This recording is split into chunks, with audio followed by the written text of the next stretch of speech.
یہ امام بخاری کی صحیح بخاری کی دوسری حدیث ہے۔ ام المومنین عائشہ صدیقہ رضی اللہ عنہا سے نقل ہے کہ آپ نے فرمایا کہ ایک شخص حارث بن ہشام نامی نے نبی کریم صلی اللہ علیہ وسلم سے سوال کیا تھا کہ یا رسول اللہ، آپ پر وحی کیسے نازل ہوتی ہے؟ آپ صلی اللہ علیہ وسلم نے فرمایا کہ وحی نازل ہوتے وقت کبھی مجھ کو گھنٹی کی سی آواز محسوس ہوتی ہے اور وحی کی یہ کیفیت مجھ پر بہت شاق گزرتی ہے۔ جب یہ کیفیت ختم ہوتی ہے تو میرے دل و دماغ پر اس فرشتے کے ذریعے نازل شدہ وحی محفوظ ہو جاتی ہے، اور کسی وقت ایسا ہوتا ہے کہ فرشتہ باشکل انسان میرے پاس آتا ہے اور مجھ سے کلام کرتا ہے، پاس میں اس کا کہا ہوا یاد رکھ لیتا ہوں۔ عائشہ رضی اللہ عنہا کا بیان ہے کہ میں نے سخت کڑاکے کی سردی میں نبی کریم صلی اللہ علیہ وسلم کو دیکھا ہے کہ آپ صلی اللہ علیہ وسلم پر وحی نازل ہوئی، اور جب اس کا سلسلہ موقوف ہوا تو آپ صلی اللہ علیہ وسلم کی پیشانی پسینے سے شبور تھی۔ اس حدیث سے ہمیں یہ سمجھ میں آتا ہے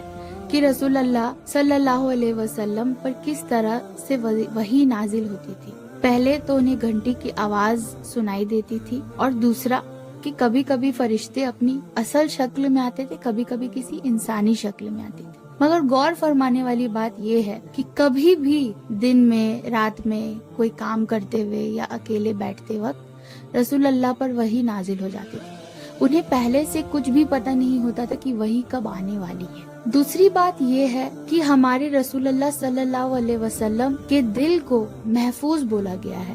وہ اس لیے محفوظ بولا گیا ہے کیونکہ جب انہیں وہ وحی بتائی جاتی تھی فرشتے کے ذریعے تو وہ ان کے دلوں میں محفوظ ہو جاتی تھی،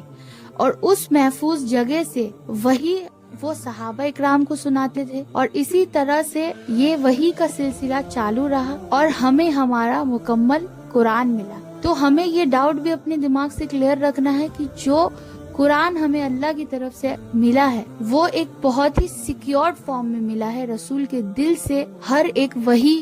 سیکیورلی ہمیں ملی ہے، تو قرآن میں کسی بھی طریقے کا مسٹیکس یا فالٹس نہیں ہے۔ اور تیسرا اور سب سے امپورٹنٹ بات کہ رسول اللہ صلی اللہ علیہ وسلم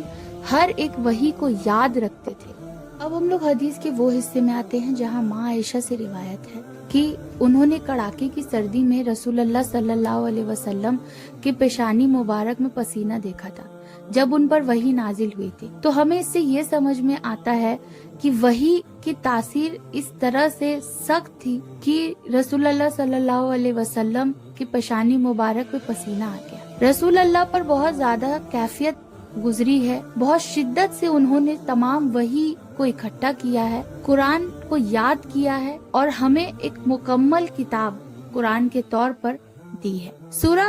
الحشر میں اللہ پاک فرماتے ہیں کہ اگر میں نے قرآن کو کسی پہاڑ پر نازل کیا ہوتا تو پہاڑ ریزہ ریزہ ہو جاتی، مگر اللہ تعالیٰ نے ہمارے رسول اللہ صلی اللہ علیہ وسلم کے دل میں قرآن کو نازل کیا۔ تو ہمیں رسول اللہ صلی اللہ علیہ وسلم کی امت ہونے کے ناطے اس چیز پر غور و فکر کرنا چاہیے کہ ہم قرآن کو اپنے الماریوں میں، اپنے شیلفز میں دھول کھانے کے لیے یہ ایک محض ایک معمولی کتاب کے جیسے نہ ٹریٹ کریں، اسے ایک مقدس کتاب کے طور پہ ٹریٹ کریں، کیونکہ ہمیں قرآن ملنے کے لیے